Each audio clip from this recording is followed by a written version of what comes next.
Hello, everyone, and welcome to the home of New Year's resolutions come to life. New Year's, baby. Oh, yeah.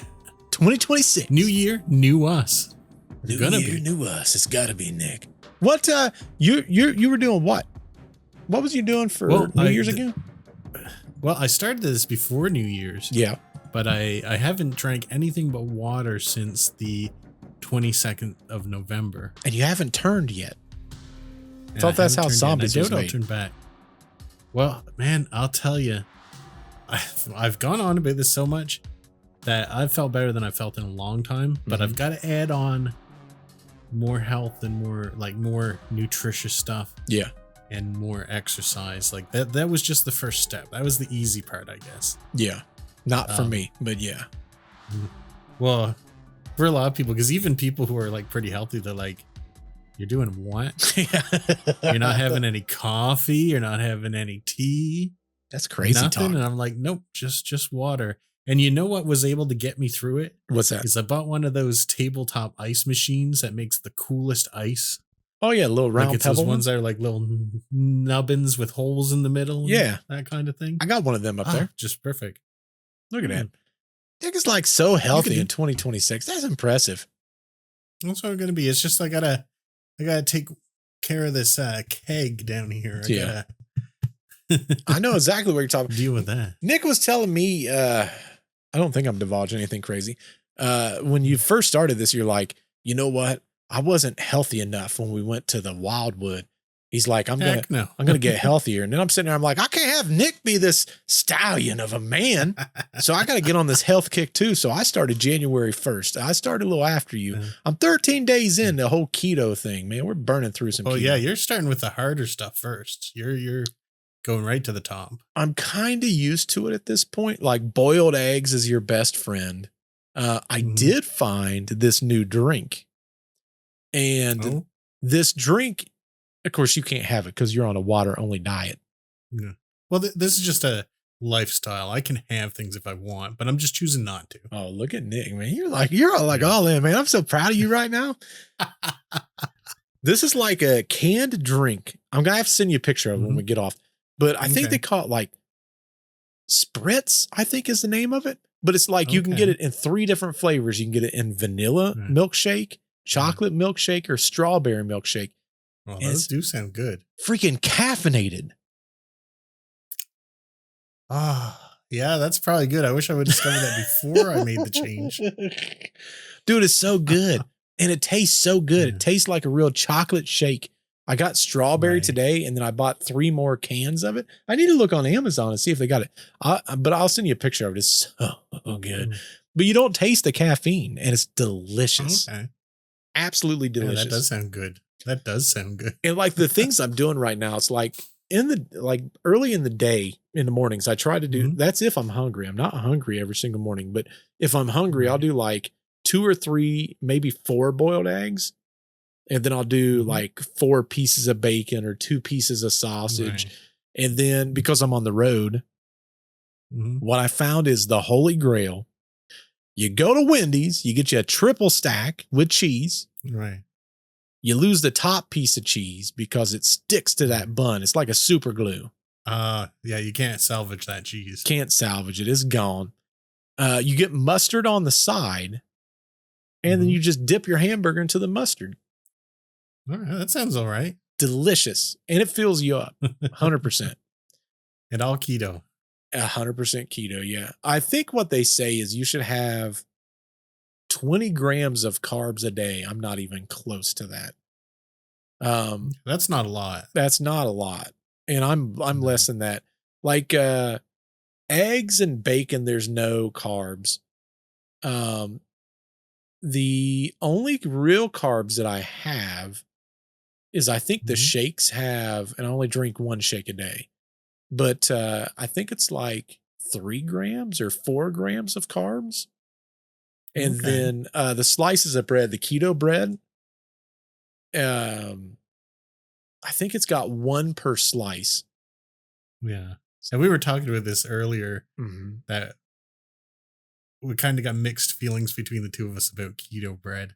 Yeah, it's weird. I find it like really chewy and like strong texture, and I like that. Like but you maybe didn't. I can deal with it, but I think my problem is like I prefer like bread, like the good stuff, like Wonder Bread, or like I don't know what brands you guys have there, but like oh yeah, we got Wonder Bread. Schwabel's bread, like that's my bang zone. Oh, I don't know. So like I get this keto bread and I go, what is this? And why is it chewy?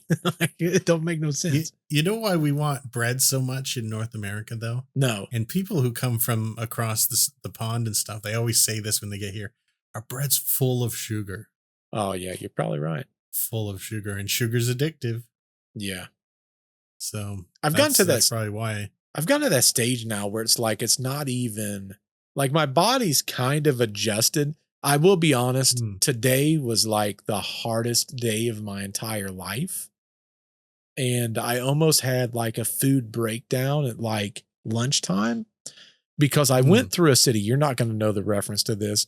Very few people probably will. There's a restaurant called Rax, and I'm pretty sure the fallen angels that came down from heaven, that was sent down from God, they opened Rax up because there's something to it. You get their Rax deluxe roast beef sandwich. It's a long sandwich, and they put some kind of, I don't know how else to put it, honey. It's like honey. It's like milk and honey, like the Bible says, on top of that sandwich. And it is addictive and delicious. Well, I passed a Rax, and the whole time I'm looking at it as I go by. And then I had a tear in my eye. And then I stopped at Wendy's and I got my triple stack and I pretended it was a Rax. Right up. I mean, I pretended like it was Rax. Couldn't you get a Rax and threw the bread again? Nah, you can't do it with that sandwich. It's too much temptation, Nick. Oh, okay. Yeah. That's like offering a drink to an alcoholic or something, I suppose. It'd throw you right off the wagon. It's like saying, hey, Mr. Alcoholic, I'm going to give you this liquor or the alcohol-free beer. Right. There's still alcohol in it. Yeah. Just a little bit. A little bit, but it's still in there. Right. So if they got their little taste buds going, they go, ooh, like me, I need that bread. Where'd that bread go? And then I'm picking out the garbage can, and then I look like something bad. I'm not taking no chances, man. Have you ever, like, you're on TikTok now and then, have you seen this thing keeps coming up on my feed, Talercio's sandwiches? No. It must be in New York. I can only assume it's in New York, but it's this guy who they only make like sandwiches so large they're an offense to God. Like these are Tower Babel of sandwiches. Yeah, they're so big. That's one of those new sandwiches. I'll be honest. If it's newer on TikTok, I've not really been on TikTok No. I've been so busy in the last 2 months. I've not really been on TikTok. Like people probably thinks I've died on a few platforms at this point. They're like, we should put a vigil for old Bert. He's gone. No, I'm still here. He's become one of the creatures that he studies. He a cryptid now. He's wasting away without any Rax sandwiches. And it's sad. I haven't put a podcast on my own channel out. I've not been on TikTok. I couldn't tell you what's going on any social media platform. Right. You're probably better off there. The only thing that I've stopped for was Stranger Things, the finale.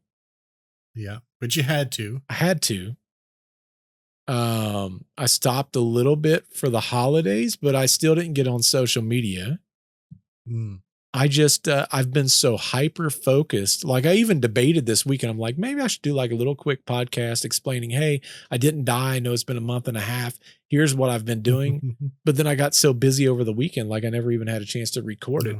Plus, you can't even really explain it to him. You can't tell him anything. I can't, and it's killing me. So it kills me. Yeah, well, you can make a triumphant comeback later. That's what I said. Listen, when I come back, they're gonna be like, "I knew he was still around. I knew it the whole time." I had a channel from like 9 years ago now, and people are still asking, "Hey, when's the next video going?" And I don't want to. I don't have the heart to go on there and say it's not. It's just not. It's never going to happen. I will tell you one thing that I've gotten a little bit addicted. I say a little bit addicted. You and I, you got my brain to go on the other day. Maybe his last podcast, maybe podcast before that. I can't remember. But we started talking about Stephen King. Yeah. And I went to my old Audible account. I'm like, how many credits am I up to? And I had 9 on there, Nick. 9 credits. See, I don't understand. I use them as soon as I get them. Sometimes I even buy more. A lot of times I get busy, but I listen to a lot of podcasts. But when I've been driving here lately, I've been listening to tutorials on things I don't know how to do. So that's kind of what I've been doing here lately is when I'm driving, listen to like tutorials on things that I don't understand.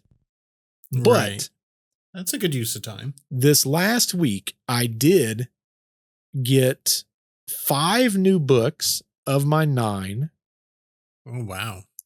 And of those, I've started them. Everyone's going to be like, finally, Bert's coming back. I got The Dark Tower 1, 2, 3, and 4. See, I've got to get into that. And then I got this book, which I saw it and I'm like, this sounds a little familiar. It's a book called The Institute. Have you heard of this book, Nick? I have heard of this book. It is another Holly Gidney adventure, is it not? From Stephen King? I don't know. Oh, okay. I just got it and I just started listening to it. But the only thing that I saw and what caught my attention, let me go to the description here. I'm going to see if this description sounds like. I have a feeling I know what you're getting at. In the middle of the night, in a house on a quiet street in suburban Minneapolis, intruders silently murder Luke Ellis's parents and load him into the back of an SUV. The operation takes less than 2 minutes. Luke will wake up in an institute, a room that looks just like his own, except there's no window. And outside his doors are other doors, behind which are other kids with special talents, telekinesis and telepathy. So I'm sitting there thinking, is this kind of like Stranger Things? Is this what we got going on? It sure sounds like it. I know what he was doing before all that happened to him. What? He was playing Polybius in an arcade. He probably was, man. I'm like, I got to get it. So I've started it. I think I'm on like chapter 8 already. But the weird thing is I haven't even got to that part yet. I'm like, when's this kid's parents going to die? I'm like, that's probably not a good thing to say. I like how he's like long-winded on these things. Yeah, it takes him a minute. The most recent one I listened to, I was going to say read, but it's not reading, it's listened to, is, let's see. Man, there's so many on here. And once you take them off, they sort of rearrange themselves. Yeah. Old Country is the last one I listened to. I've got no more credits for this month and I don't want to buy more. So I'm listening to like one of my old collections of H.P. Lovecraft stories right now. But Old Country was interesting because this couple moves to this. Like one was like a young war veteran who's got sort of like a payout from the government, and his wife is like I think she's like a psychologist or something. But they find out that they can work from anywhere, so they buy this farm because they've always wanted to farmstead in this valley. Well, when they move in there, this old couple comes to visit them and tells them, hey, so there's some things you need to know about living in this valley. And one of them is, in the springtime, a light will appear from inside the pond and rise up and head towards your house. As soon as you see it, you've got to light a fire and stay inside until it goes away. And this is going to happen a couple of times in the spring. And they're like, okay. And they think they're kind of crazy. And he's like, in the summertime, there's a man that's going to come running out of the woods, buck naked. And he's being chased by a bear, a big brown bear. And whatever you do, you can't help him and don't let him touch you. If he's naked and he's running from a bear, he can't touch me anyway, Nick. Right. So, and anyway, they're like, okay, get off our property, you crazy old people. And so they do. But then this stuff starts happening, like lights coming from the pond, and the guy dredges the pond to try and find out how they're doing it and stuff like that. But then it sort of progresses from there. It's like a seasonal haunting of this valley, and they can't leave or they'll die. Really good book. That's such a wild story. I did order also on Audible, and I've not listened to it, the book that you were talking about not that long ago. Oh, it must have been the Staircase in the Woods. In the Woods. I did order that also. Yeah. It's on here. I just haven't got to it yet. Yeah, I like that one too. Man, it's just a good time to be alive if you love horror novels or movies or anything like that. I did learn something last week that I did not know. And I feel like I should double check this because I don't know that this. Let me double check this because I don't want to lie to the folks. But I learned something that I was like, what? No way that's true. Supposedly it's true. This is going to be the dumbest thing I've ever typed in a chat GPT.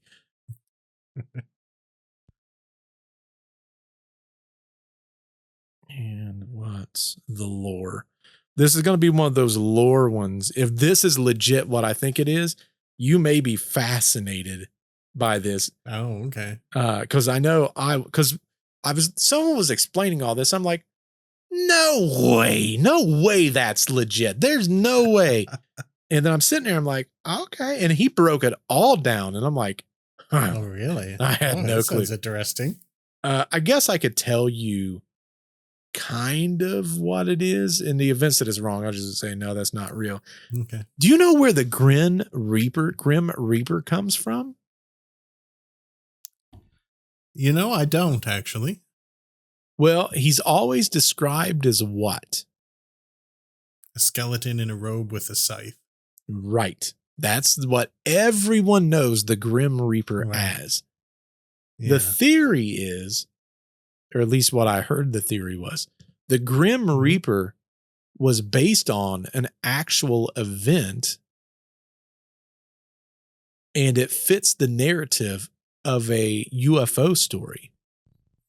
Oh, really? Now you've got my attention. This is intriguing. Yes. Let me see here. Okay, ChatGPT came back. The hooded skeleton really took off in Europe in the 14th century when the Black Death made death feel constant and personal. The skeleton is the obvious reminder of what's left behind. In folklore terms, the Reaper is often treated like a psychopomp, whatever that is. A guide that shows up at the end and escorts people onward, not a judge. It does say that people connected to UFOs, and the reasons why is there was a viral Grim Reaper in the sky clips, which that's not what it was.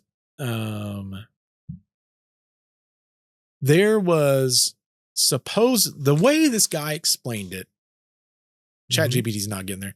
The way this guy explained it was there was a ruler that basically said during certain time frames, there was this craft, or he didn't describe it as a craft. He called it lights in the sky that would come down. Right. And there would be a figure that would walk the town with this thing that would pump like a smoke out of the end of his whatever the device was, which we now incorporate as the blade.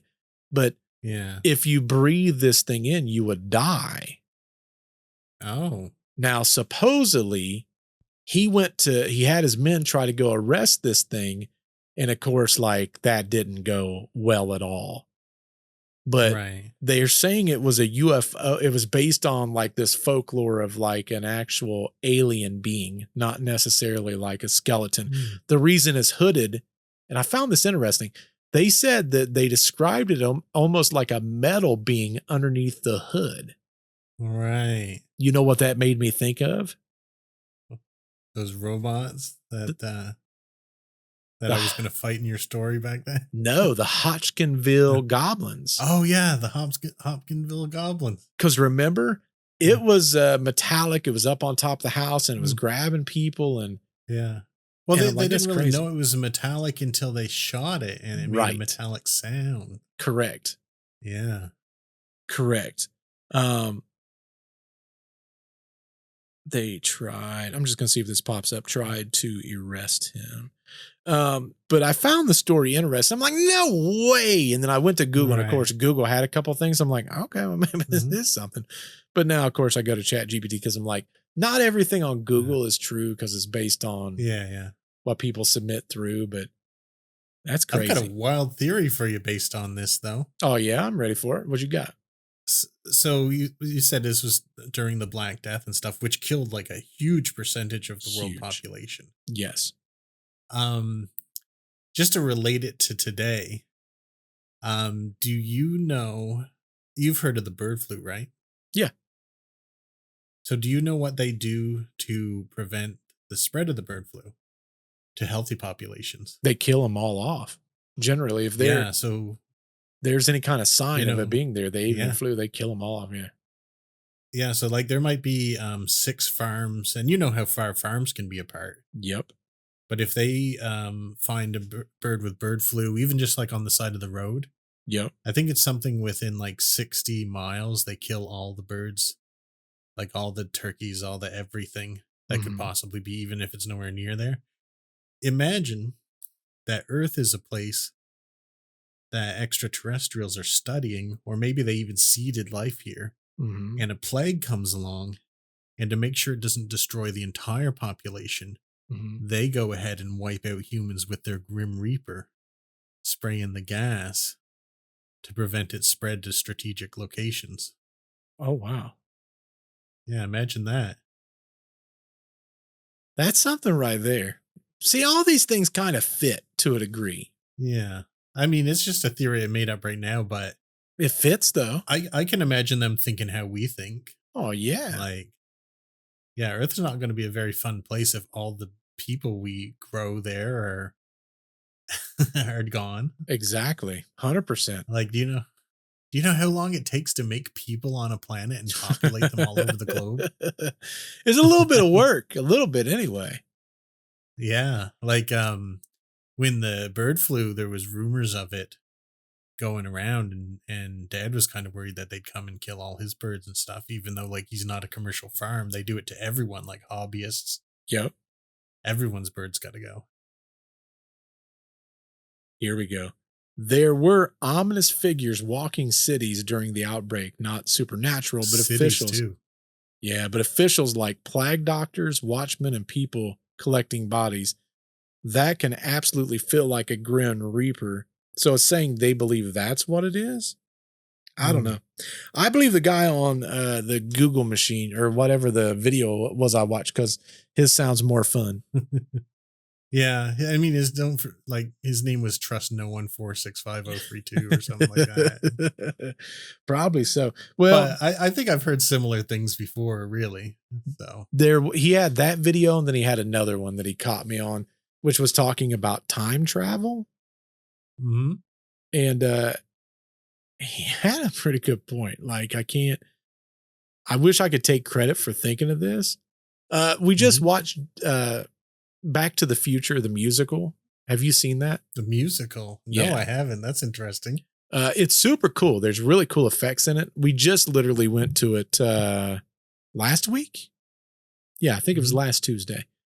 And amazing. It's basically the entire Back to the Future part 1, and it's just all musical, but like the special effects, they have a screen that comes down that light passes through. Oh, okay. And then they transition from the background to like another overlay that's the exact scene, and then it like turns into like a theater, like a movie. Oh, okay. It's hard to explain, but like the DeLorean will come out and like it would fly over to the front of the stage and stuff. Oh, that sounds cool. Super cool. But we watched it, and in Back to the Future, What do they say about Marty? He can't talk to anybody because why? He could change the future. He could change the future of him, his family, whomever, right? Mm-hmm.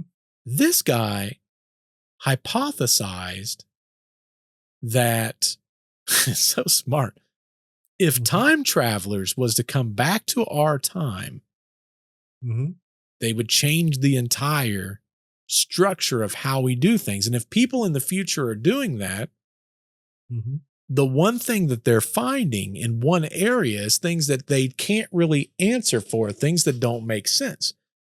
And a lot of times they find like gold lockets and stuff like that in Egypt when clearly there shouldn't be any gold lockets.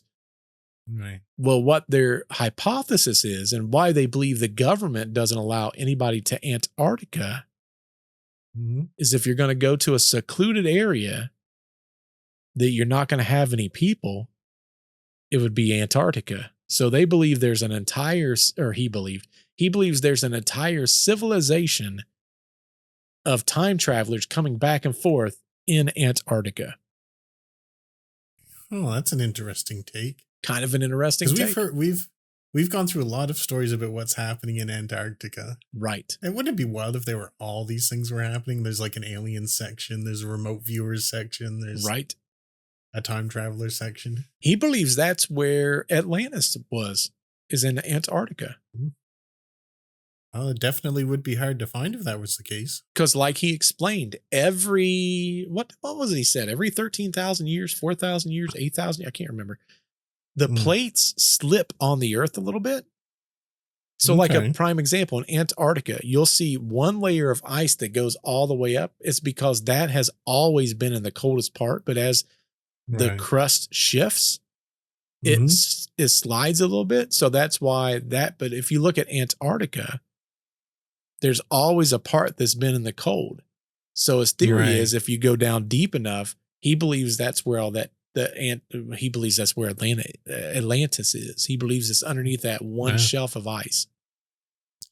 That'd be wild if it was. I mean, we'll never know about it because we're not allowed to go.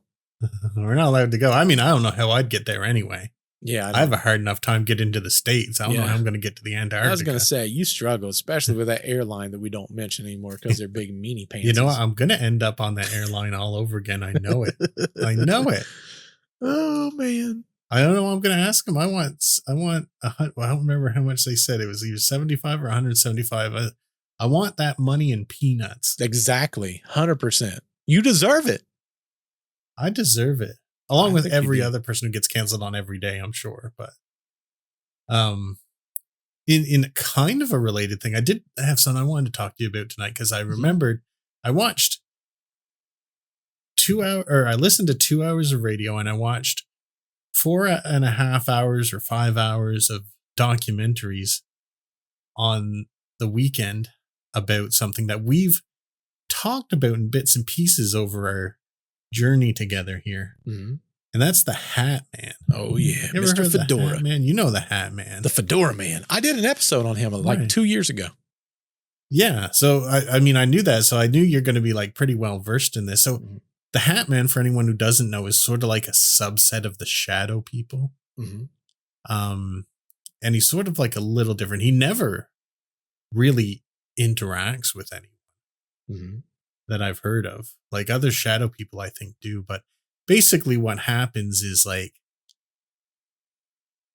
most people never find out this is a common thing. But when they're younger or even adults, they'll see in their bedroom or someplace they're staying or like outside, like you had said, they'll see a black silhouette of a man with a wide-brimmed hat just staring at you. He rarely ever says anything to anyone. He just stares at you. And I thought, because the first time I had gone to New York when I was in university, I stayed with a family there, and I stayed in their done-up basement apartment kind of thing that they had for like when visitors come and stuff. And I saw him there, and I was like, what the heck is this? Because this is what I refer to sometimes when I say it's like a shadow, but it's on its own plane. Like it's not a shadow projected on the walls. So that's when I saw him, and he didn't do anything. He just stood there and looked. But things were going on around us, like in another room. Luggage was falling off a bed. There was this sound that sounded like someone had taken a bunch of dry chicken bones and cracked them like that. And it was the same one I told you where I got this idea in my head that if I went to sleep, there was a hammer under the TV stand. Oh, yeah. That story, yep. That something was going to beat my head in. And it turned out to be real. I told that full story in more detail on another episode. But I saw him there. And all I thought about afterwards when I thought back on this is I was like, why was I thinking about someone in a long coat with a wide brim hat on?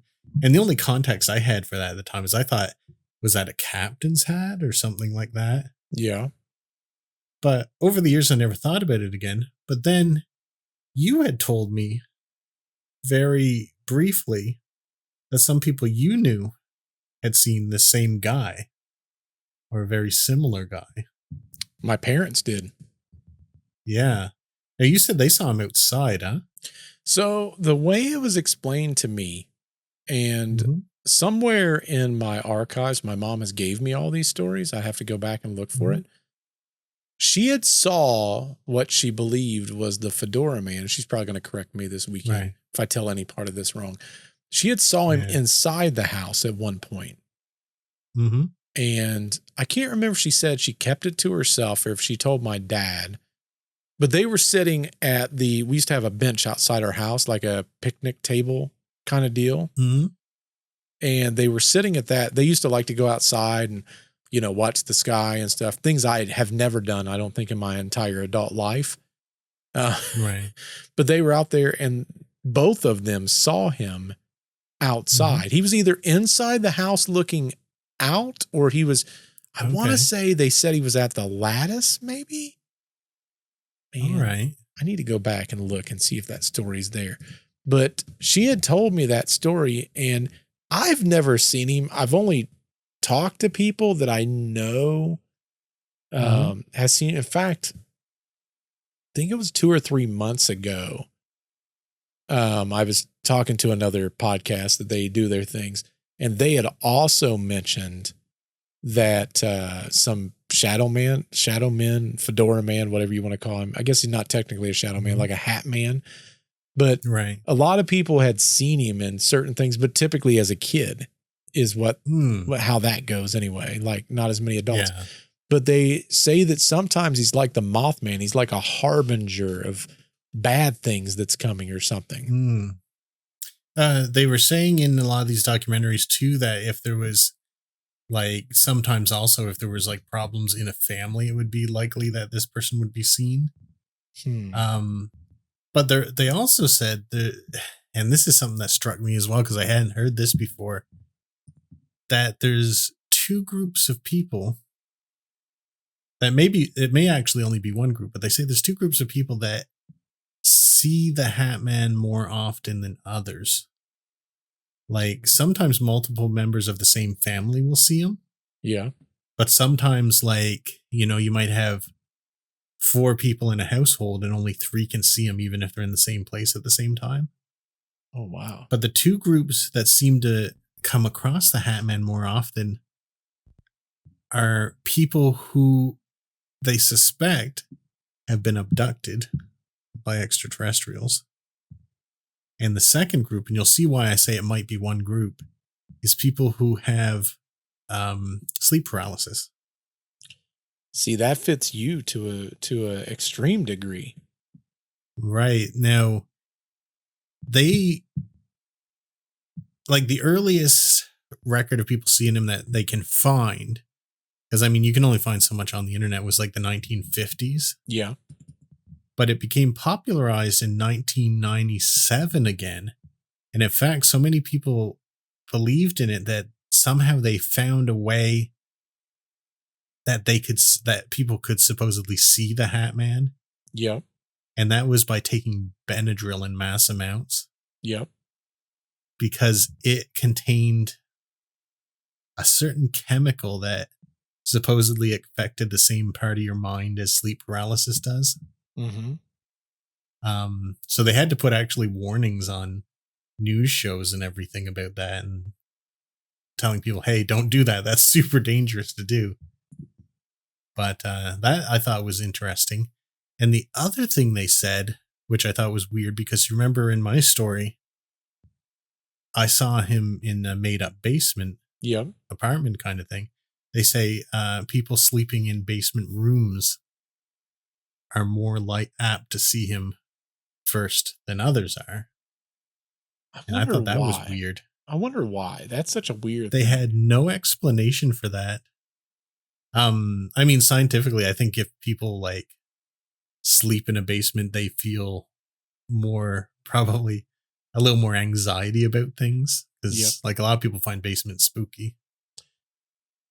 I guess I could understand that. It's definitely probably something that, is maybe, what do they call that? Where it's kind of like self-baked into yourself a little bit. Yeah. What do they call that? They call that self-hypnosis or something like that almost. Or something like that, yeah. Yeah. That's weird. I only ever saw him that once. Although they say that like shadow people are related but kind of different. Yeah. And I think through like the sleep paralysis episodes, I saw some of that before, but that's very common. Like everyone sees that kind of thing. Yeah. But these got me thinking a little bit too, because I'm like, what? So I saw the Hat Man, and I had 2 sleep paralysis episodes. Mm-hmm. And here's the interesting thing about those. So the first sleep paralysis episode was the very night that I saw that light descend into the treetops. Mm-hmm. That very night I had sleep paralysis. Oh, wow. And I never had it again until I moved to a new home. And then after I was living there for a little bit, I had it again. Mm-hmm. And then it never happened again. And in this next one wasn't sleep paralysis, but the first time I traveled a long distance and stayed any amount of time, I saw the Hat Man. So I wonder if there's any kind of like a correlation. Again, I just want to, correlation, because I want to reiterate, I don't think I was ever abducted by aliens. But I think if that was the case, we need a psychic. Well, we're going to get hypnotized one time. Hypnotist. That's what we need. Yeah, we're going to do that someday. But wouldn't it be weird if that were the case, if they abduct you and they find out that one of their tracking chips is all of a sudden moved a great distance and it's staying there? It's trying to figure out what's going on. They go see in person, and then they say, okay, this is where they're living now. And then they leave it alone. And then I go to stay on Long Island for a week. Mm-hmm. And they're like, oh, we better check up on him again. So the Hat Man appears there to see what's going on. And the only thing that would be different is I should be due for another one soon, if that's the case. See, it's interesting because I'm looking now. Mom gave me a set of stories for like when we would do the Halloween special, if I wanted to use some of these. Mm-hmm. Now, the cool thing about what she did is she dated every single one of them. So she's got these in a book somewhere. So she puts the date when these events actually happen. Oh, that's really cool.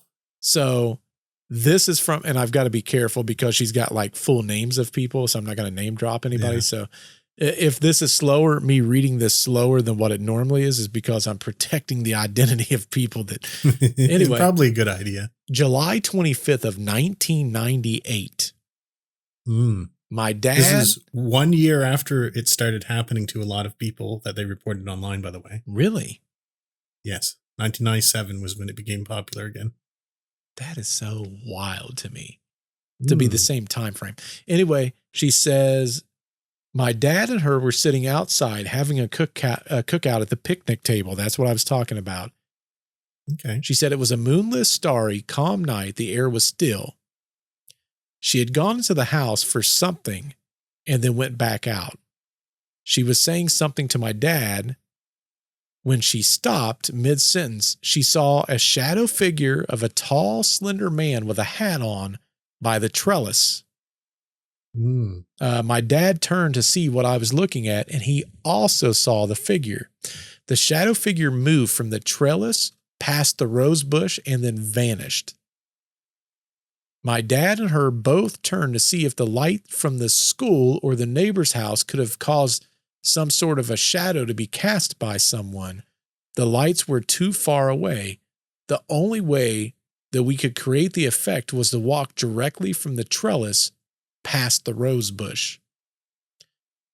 Now, what's interesting is she said, oh, that's spooky AF fireballs, boys. Because I have a story similar. In fact, you and I have talked about this, but I've never read all these stories. I just knew this. I figured this was probably in there. I had seen the same shadow figure a week or so before in the house when I was sitting at the kitchen table doing crafts. I saw the shadow man go from my bed past the wardrobe mirror. Remember I talked about there was always a mirror that freaked me out? It was that mirror, and vanished at the door leading outside. She said that she told my dad and me what she had saw, but they didn't believe me.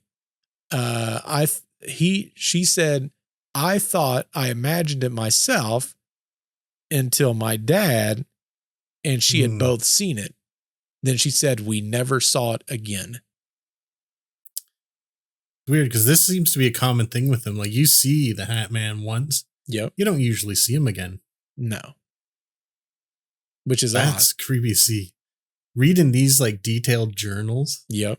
Like you are right now, that really gives me the chills. That's awesome. She's got 25 pages of stories. All of them are dated. Wow.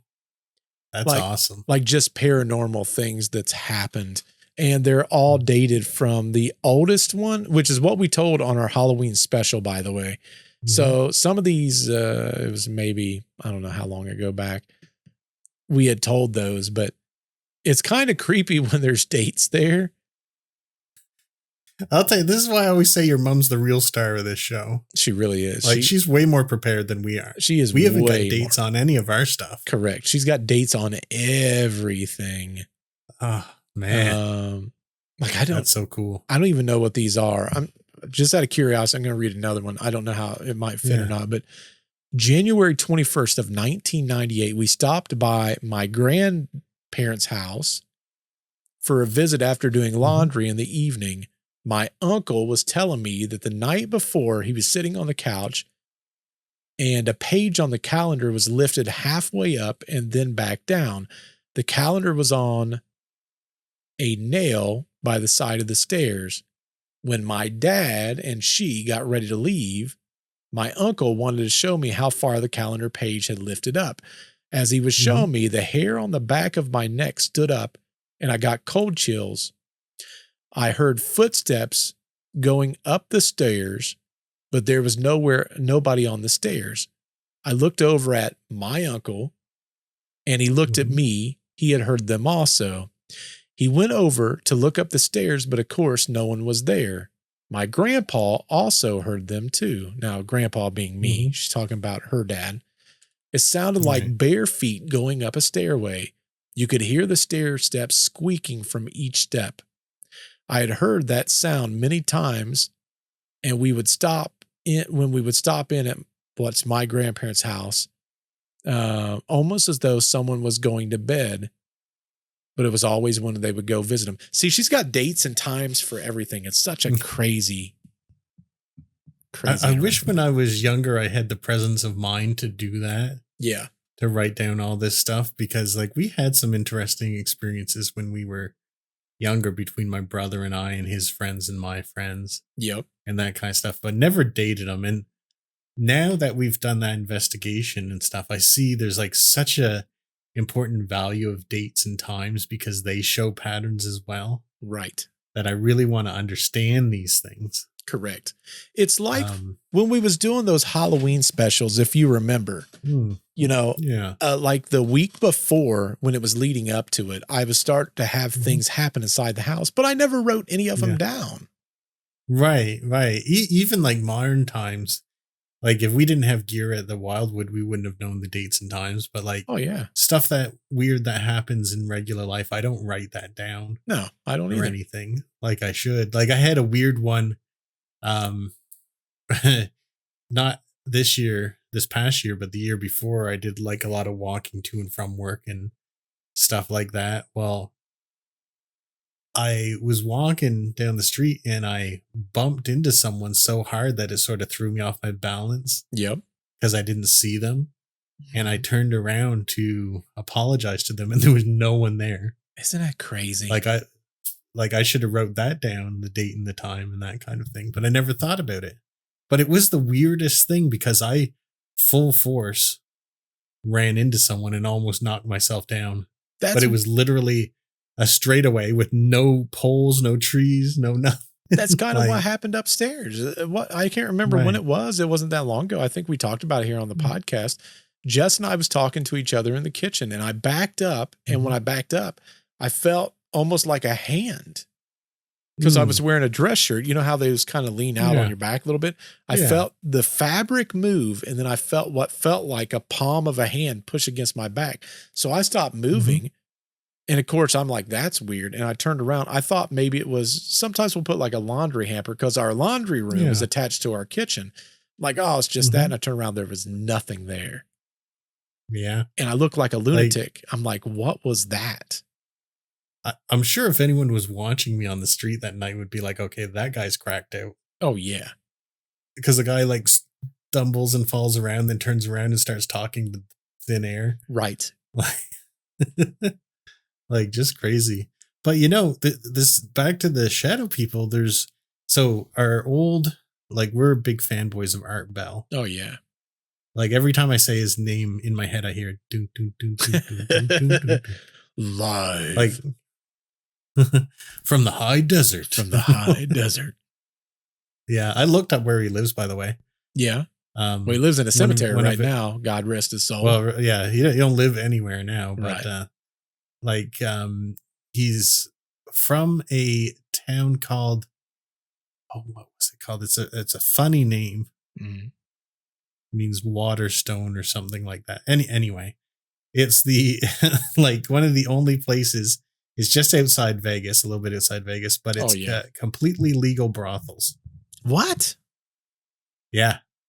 It's got a few of them. That's insane. Completely legal. Yeah. But anyway, on his show, he talked about shadow people with a fella named, what did we say earlier? It was Thunderstrikes. Thunderstrikes. I know, right?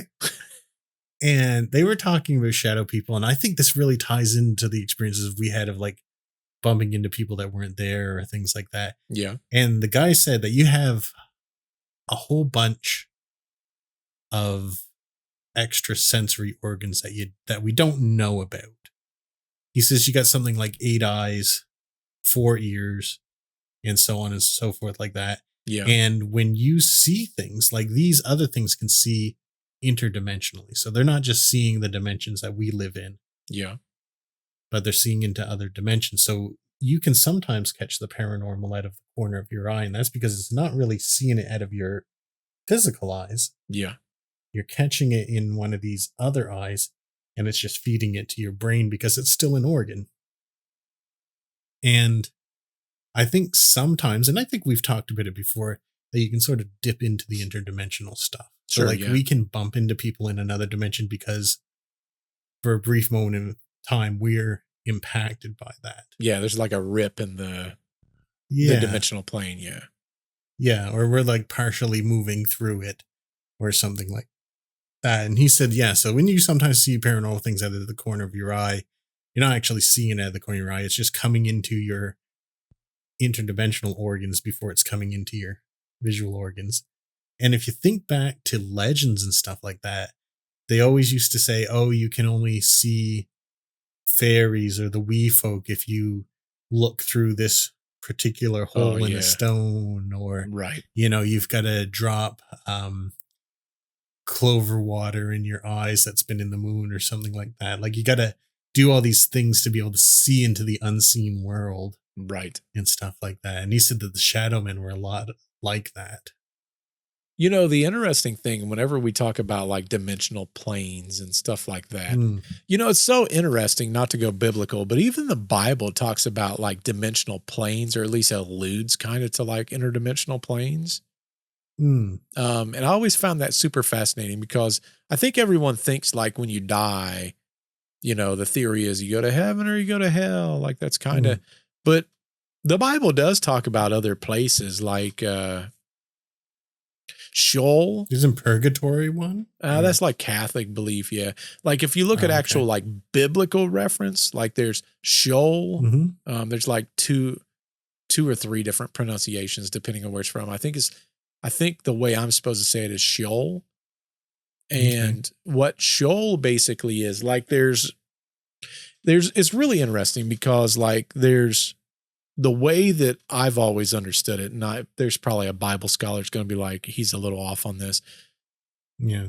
You look at where we are here on Earth. This is our dimensional plane. When you die, there's Sheol, and then there is like hell, basically. Right. Sheol is like where, you know, you've done things so much, and then it's like the place that's in between interdimensional. So you don't go straight to heaven, and the people before Jesus, supposedly that's where they would have went. And then there would be ministering to there. It wasn't necessarily a great place. It wasn't a horrible place, but what I always found fascinating, and for anyone that doesn't, I'm going to mention it. If you've not seen Stranger Things, that's on you. The same thing happens with, you know, the upside down when you look at the Stranger Things. In one of the last episodes, and I couldn't stop thinking about biblical reference, because it's kind of the same thing. When there was almost the merging of the two-dimensional planes that were coming together, right? Same thing happens in the Bible. You know, when we have the new heaven, it's supposed to intertwine with our own world. That's what the whole concept is. But it's basically two-dimensional planes that's coming together. So it's like we have our physical body here. We got our spiritual body there. When it reforms, you'll have a new body, new, you know, same soul, but like new body, new way of living. But you know, you watch Stranger Things and you're like, so then I said all that to say, you sit there and you think to yourself, like, how many of these interdimensional things comes from all these different beliefs, and there's truth to all of them. Yeah. And then you sit there and you think to yourself, what if the Hat Man is like an interdimensional being that is supposedly here, that is here because maybe it's like another theory is there was the fallen angels that fell to earth, and then they mated with the women of earth, and that became the Nephilim or the Nephilim, depending on your pronunciation. It's like, what if they're just demons walking around? Because they always say it's bad things that happen with these Fedora men or you know, Hat Man. Yeah. Or the shadow people in general, really. Or shadow people in general, right. Yeah. Technically, though, we saw a shadow person. We didn't see him with our own eyes, but we saw it on camera. So it's like, what the heck was that? Yeah. I mean, I think I took that as a little bit different from what I seen, but it had a lot of characteristics. It wasn't as dark. Yeah. As what I saw, but similar kind of concept. It's interesting. Kind of concept. But if you remember, we didn't see it with our naked eyes either. What if it hadn't formed all the way? That's true. What if it would have came into our dimensional plane, and then it would have been dark like that? Yeah. We didn't have our eighth eyes open and stuff like that. We didn't have any eyes open, apparently, because we didn't see that at all. I know, right? But I like what you said about the biblical thing, because that's all interdimensional, because I think at one time people interpreted it like heaven was up, right? Hell was down, but we can go down and we can go up, and it's not there, so it's got to be other dimensions. Correct. And that's kind of the way it was explained to me. I don't know how long ago this was, maybe a few years ago, was don't think of heaven as up and hell is down, because that's what people always allude to.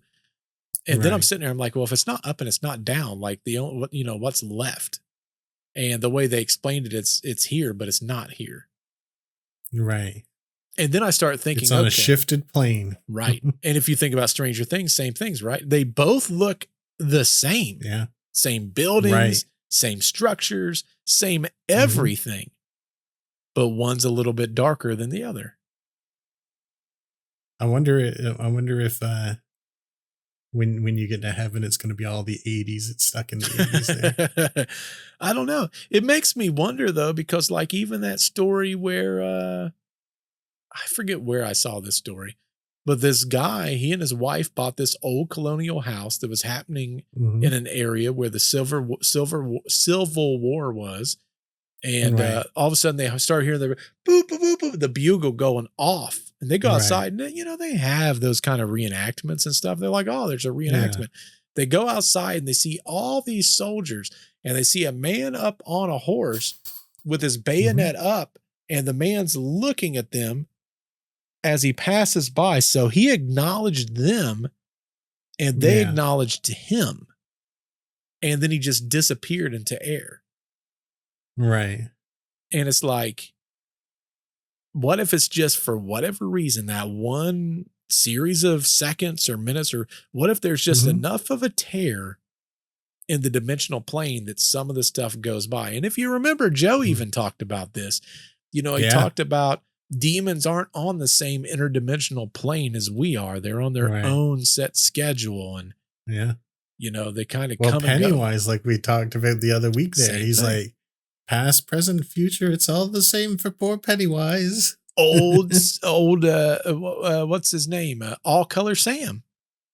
Yeah. Remember? Everything was the same kind of thing. Same kind of thing. Yeah. In fact, when the boy and the girl went through there, it got eerily quiet. And then it's almost like they went to a new dimensional plane. And then the farmer that wasn't that far away, they couldn't hear him. He couldn't hear them. Yeah. That's so weird to think about. It's so weird to think about. To think the whole interdimensional thing is really that's something we're really fascinated in, because we keep coming back to that. Yeah, because there's enough of it to where you go, you know, not all these stories. There's no way that there's no truth or validity to all of it. There's something. The question is what? Yeah. And it's going to be hard to prove that to anyone, because if Thunderstrike's theory is correct, some people are just not capable of seeing into this other dimension. Some people are just completely incapable of it. How will you prove that to someone? True. You know? It makes me wonder if all ghost stories or UFO stories, if all of them are just in a different dimensional plane, that either they've learned to work their way out of that dimensional plane. It was like, I wish you were at the Hinsdale house when we were there. I really do. There were so many fascinating things that happened there. But to this day, the most fascinating thing that came out of that Hinsdale house, like everyone's going to be like, that's the most fascinating thing to you? We deliberately heard these footsteps walking across the ceiling, like the upstairs, plain as day, each footstep landing. The camera upstairs in the room that we would have heard the footsteps, no footsteps. Right. It's weird like that, because sometimes you don't see something and the camera catches it. Yeah. Sometimes the camera doesn't catch something and you can see it. Like, it's all combinations of these possibilities seem to occur. Then the question becomes, though, like, where's the rip in the dimensional plane? Is the rip at the ceiling before it gets to the upstairs? Right. Or is the rip like just in the area I'm sitting in?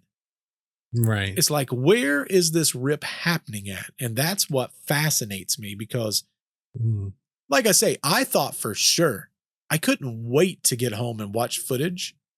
And I did that camera second, because I wanted to see what happened. And I heard those footsteps. I'm like, that is so clear as day. That's crazy how loud that is. I said, I can't wait to see what it is on the upstairs. And I deliberately didn't go to that camera. When I got to that camera, I'm like, oh boy, we're going to find out what that was. And nothing, absolutely nothing. And it blew my mind. I said, how's that possible? Right. Well, there's still a lot of stuff we got to learn about this stuff before we're going to be able to make any kind of real good judgment about it. The Wildwood was the same way. Like you heard conversations in your camera, like an argument between two people. Yeah. Which there's no way, I can't imagine how we possibly couldn't have heard that. It got so loud. Right. At some points. In the front room where Jess and I was at, we were sleeping on that couch and we was clearing our throat, and so loud it echoed in that room. A man yelled, "Cough." Yeah. Didn't hear a thing. Not a thing. It was caught on camera. Like, where does that make any sense? It doesn't make any sense at all.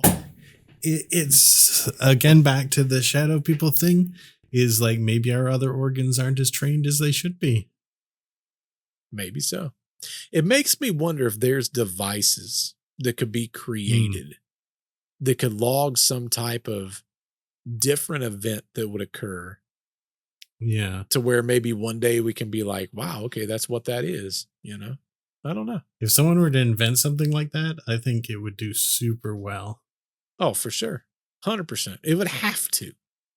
Yeah. If there's devices to where you could be like, man, there's these series of things happening. It's kind of like when you and I went to investigate. We never based anything off one piece of data. It was always multiple pieces of data. Right. And I think that's what you have to do in today's day and age. I think you need more than just one thing that's happening to where you can go, that's abnormal. And then the question becomes, if you find it at this location, and then you find it at that location, and then you go to this location over here, and then you go to that location over there, and they all have the same thing happening, then is that proof? It's got to mean something. It's got to mean something. It's got to mean something. What if you was to go to a haunting known for poltergeist activity, and all these different things was happening in that one location, and then you go to what could be a demonic possession, completely different set of things happening. Well, if you had a way of like writing all of that down or something, you could then go into a house and go, well, this is happening and that's happening. This must be this. It's just like seeing patterns, which we talked about earlier. Like if we had written down the dates and times of everything, 100%. How good would that be? Correct. I don't know. Speaking of interdimensional beings, Nick, you want to open some boxes? I sure do. And I have got a treat for me and you and everyone who's watching. What do we got? And that is my local game shop has come through with Stranger Things packs, different than the ones we've opened before. Look at that. And I'm going to let you choose left, right, or middle. Middle. All right. I feel like that middle one's got something good in it, Nick. Feels good. I think it's your turn to do first this week. I have the last box that's the actual capsule, the actual TV ones. And as you can see behind, last week we got a new one that I had never had before. I doubt I can do that 2 times in a row, because at this point I think I've got darn near all the major ones. You must be darn close. I got a lot of them. There's still a few of them that I don't have. So I got the card here. I call it my saliva card. Nick can never see. Take your time, by the way. I don't have my knife with me, so this is going to be painful for a bit. Oh, this is a bad sign. It's the Mind Flare. I don't know. I need to go to my... And we've had that before, have we? Yeah, we've had the Mind Flare before. That's a little bit easier to see it. So... Oh, yeah, I see it there. Let me see. What's the background? Finally. Actually... Have we not seen the background before? Have we not had this background before? It's almost like Vecna's spot. Turn it around. What's on the other side? Demo Bat Slayer? It's a sticker? Man, I don't know. Have you got Eddie before, or is Eddie even an option? Eddie is an option. I got Eddie in a single pack, but not the actual like this thing. Okay. We're about to find out because I don't see this background over there. Man, I hope it's a new one. This might be a new one. That'd be a heck of a way to end this one. All right, there's 3 things that come with this. We're going to open up number 1 first. All right. Number 1 is... Do you recognize number 1? Whoop. I don't know what that is. It looks like one of them little egg things, maybe? Okay. Like typically you'd find them in, what they call that? I don't remember you getting that before. No, that's new. I don't know what... Maybe this is a special thing that no one else has ever seen. Then we got doesn't even belong 2. In there. I know. Snoopy. Number 2. I've definitely never had this. This is one of those tentacle things from oh, this has got to be one of the monsters. That's the only thing I could think. Right? It's the only thing that makes sense to me. All right. Number 3 is... Oh, this is going to be a good grand finale.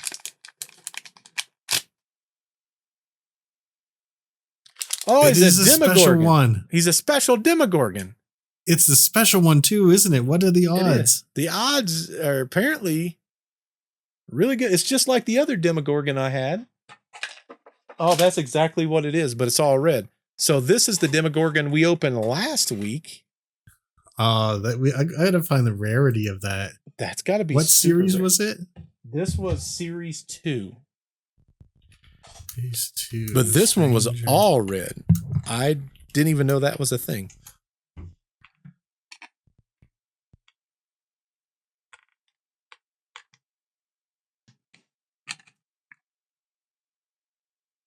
His foot doesn't want to stay in the holder. I can tell you that much. Yeah, it's one of the 2 rares, I guess. Wow, look at that. What's the other rare? Vecna. And which I do have a Vecna. Do you have the red Vecna, though? No, I do not have the red Vecna. Is that the rare one? Is the red Vecna? Yeah, the red Vecna and the red, whatchamacallit? Red Demogorgon. So to give you an idea, that's what it looks like. I can't find out what the rarity of these things are. They probably didn't even tell. Bunch of It doesn't say on the box? No, because the box is this TV. All it does is it doesn't show them on the paper, if that gives you an indication. Figure rarity. There are 10 and 2 rare chase variants. The specific production odds for each character are not officially released to the public for these blind boxes, but the chase figures are the least common. So we don't know. Is this the answer? It's a mystery. I can tell you this much. Out of like, how many of those things that I opened? 2, 4, 6, 8, 10, 12, 14, 16, 18, 19, 20 out of 20. I got 2. You only got once. Yeah, I've only got 1 of each. So, but it shows on the back. We do have the rarities for this one. Oh, that one does actually have a rarity on it. Yeah, so let's see what we got in here. Any predictions? I think... Looks like it could be any of them. Well, if it's... I'm not going to put this curse on you. Hopefully it's not the issue I had with this where I kept getting the same freaking character over and over again. Was it Will that you kept getting over and over again? Yes. You know what? It bothered me before, but after seeing him in season 5, I'm like, yeah, that's cool. Yeah, I liked him after season 5. All right, here we go. Our first of my Stranger Things series is... He must be a little bit psychic. It's Will. Doggone Will. What's the what the rarity of Will? Out of curiosity. Actually, he's one of the more rare ones. It's 1 out of 24. Wow. So the most rare ones are 1 out of 72, which is Mike.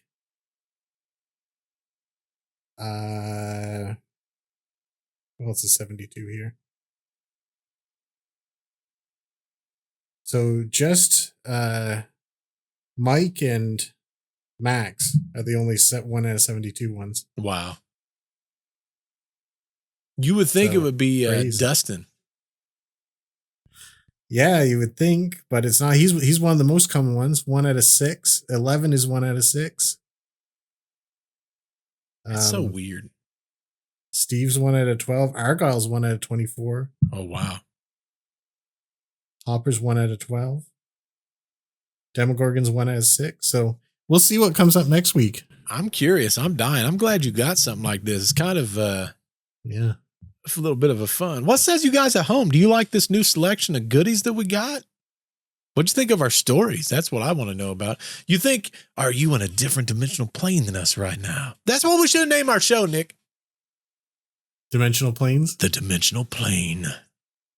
Man, that would have been cool. That would have been cool. If only we could travel back in time. You know, we just got to go to Antarctica, Nick. Yep, that's right. Well, hopefully y'all enjoyed the show. Until we see you in the next episode, goodbye. Check the little thumbs up thing. Check it, thumbs up. Bye, off to the Antarctic. Antarctica, here we come.